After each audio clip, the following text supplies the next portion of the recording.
Hello everyone, this is Kimberly Wynn and welcome to Kevin Dunbar, Alec Harrison, and Kimberly Wynn's presentation of Dry Coniferous Forests of the Inland USA, studying multiple variables after high severity wildfire. Dry coniferous forests of the Inland West are one of the United States' most prominent landscapes, which are highly valued for their recreation uses, resources, and ecosystem services. They cover extensive areas of 11 western states and are mainly comprised of ponderosa pine in lower elevations and Douglas fir, western larch, and grand fir at middle to high elevations.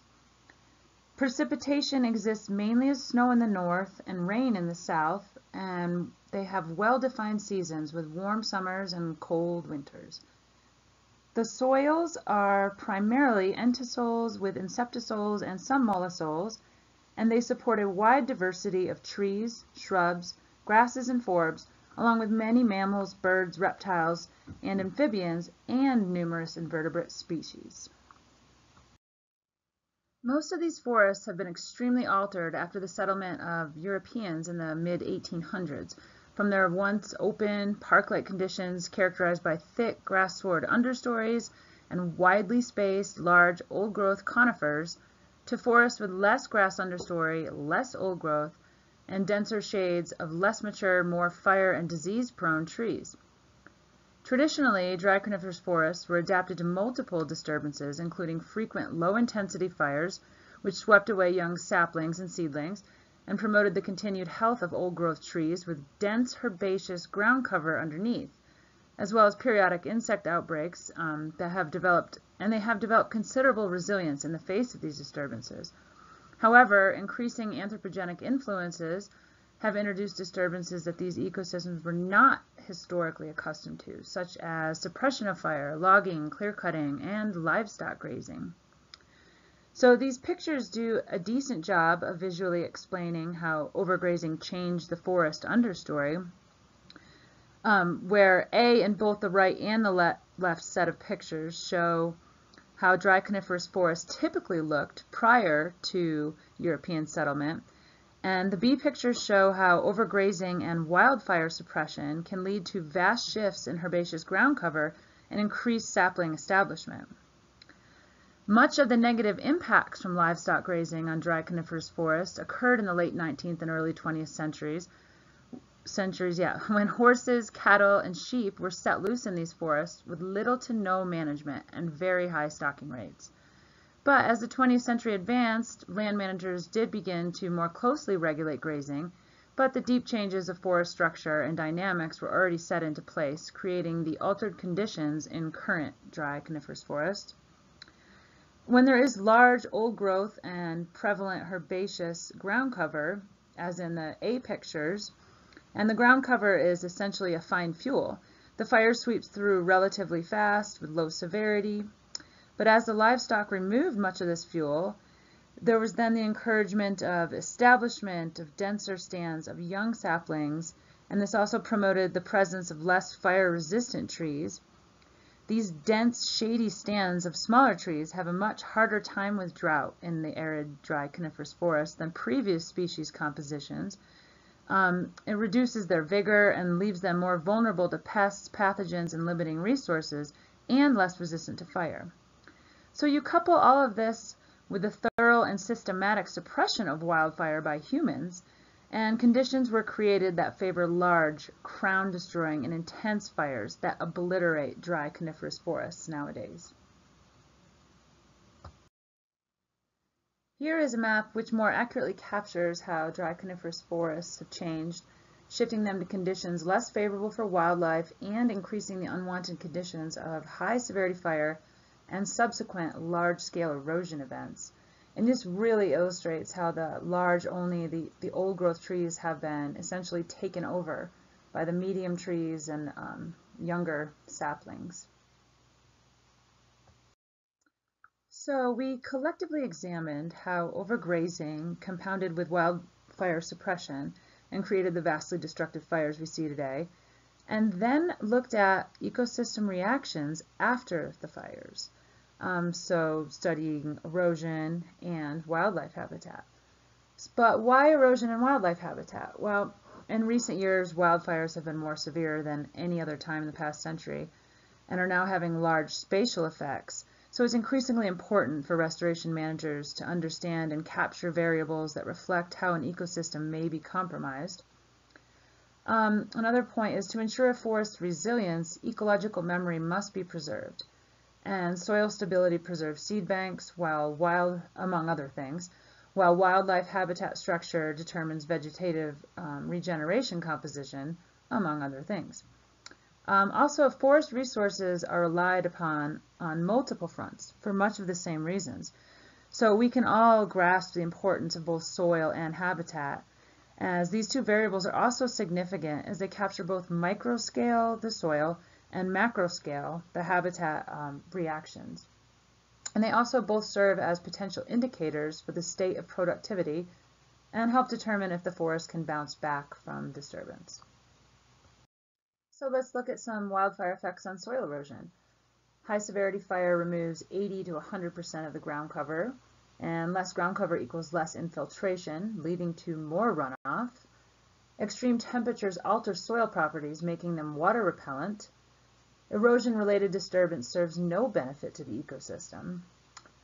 Sites with slopes more than 40% are most affected, and these conditions need a precipitation event, often associated with convective storms, to start the process. And soil particles are small, but the spatial effects can be large. Okay, next, wildfire effects on wildlife habitat.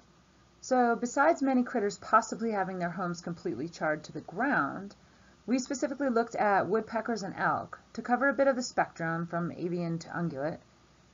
And some significant effects from wildfire on their habitats include a loss of snags, which are important nesting sites and food sources for woodpeckers, but also a loss of future snags and downed wood for cavity nesting birds of all kinds. High-intensity fires also delay vegetation regeneration and affect quality and quantity of elk forage. High-severity fires result in succession taking several years to occur, and therefore several years to benefit wildlife. It is also important to note ungulate fire regime interactions, where fuel reductions from fire can increase forage, and how ungulates influence and control fuel loading, which has the potential to promote low to moderate fire regimes. However, ungulates take much longer to reoccupy a high-severity burn site, so they are displaced both temporally and spatially by these large fires. So here's a quick overview of our objectives. To inform researchers on how and why to develop studies and subsequent monitoring protocols that look at multiple feedbacks within a system post-disturbance, focusing on those that uphold ecological memory and therefore resilience within the system. To provide a general understanding of the effects wildfire has on erosion and wildlife habitat following high-intensity burns, and create a monitoring protocol framework that improves post-fire risk assessment for areas prone to erosion and relied on by wildlife to determine if and where ecological thresholds have been crossed, and therefore if the site needs restoration work. And with that, I will hand it off to Kevin.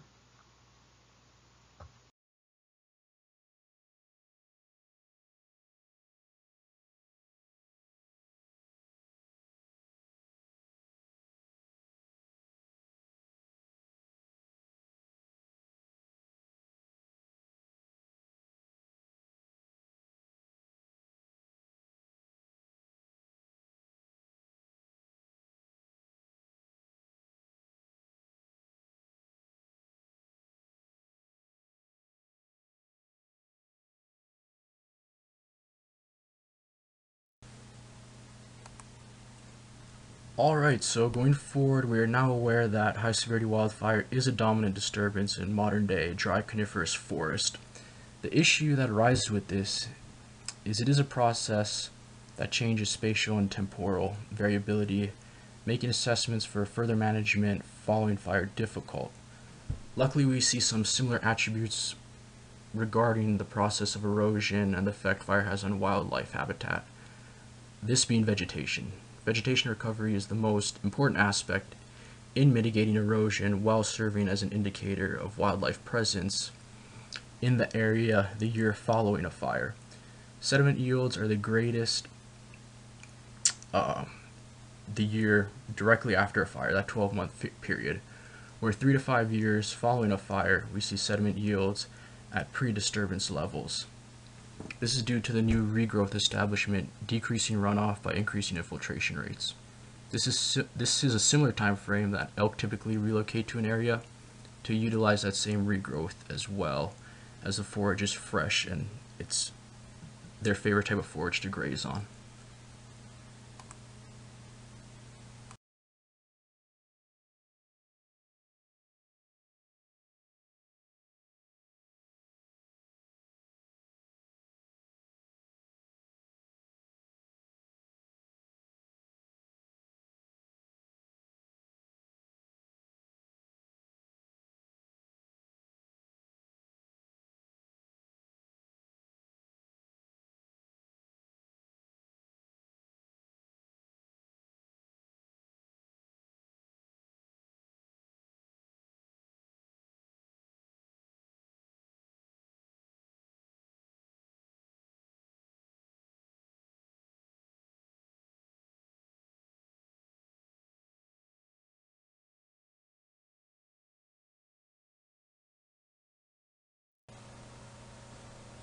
So current management practices being done, as I mentioned earlier, it's typically done as soon as possible with regards to erosion, as we're seeing the largest amounts of sediment yield that year following a fire. And the most common methods of restoration are aerial seeding or just seeding by hand in general, mulch, whether that be by straw or wood chips or a combination of both. There are some advantages and disadvantages. Typically they've shown that seeding is the least effective out of all of them, but it is the cheapest method. Mulch just by itself is the most effective in just laying down some sort of litter layer to mitigate erosion. But then the issue comes with invasive species, particularly in straw used. But they found that a combination of aerial seeding and mulch is the best method. Unfortunately, with these methods, to establish regrowth, precipitation is key, but precipitation also leads to erosional events. Therefore, we want low intensity precipitations, but the problem with that is in dry coniferous forest ecosystems, the storm systems associated in the growing months are typically that of convective, high intensity storms. And then if we don't get the storm and we're seeing a year of drought following the fire, pretty much all these methods are ineffective. Also, strategic tree falling in areas prone to erosion, typically that on slopes greater than 40% following the contours of the land, allow for a temporary mitigation of soil loss until vegetation is established. For wildlife, the most commonly used practices to see how they are reacting to the burn landscape is through radio telemetry, and this, just like modeling erosion, can have statistical modeling to validate the model of the overall fire and to see animal movement depending on the year following a fire, and this is all done with remote sensing.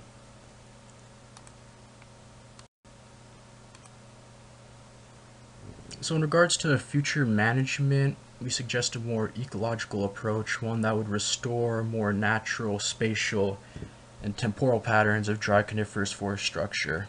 A challenge for restoring pattern and process is that a lot of the times we're just masking the problem. So we know that fuel loading is a big issue that leads to increased wildfire, but we just get rid of the fuel load by simply removing it. We're not introducing historical patterns that make these areas more spatially open, such as controlled burns. Also, using the historic fire regimes can be used as a foundational template. We know what areas had ponderosa pine. We now know that they don't have ponderosa pine. How do we fix that?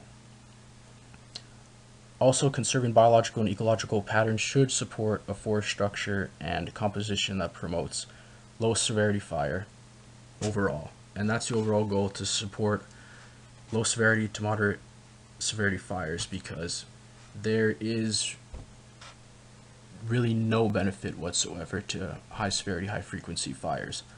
Also, the Healthy Forest Restoration Act of 1904 helps expand these efforts, because there is a lot of socio-political problems with results from controlled burning, and management practices have really helped show that these are beneficial for future use. Thank you.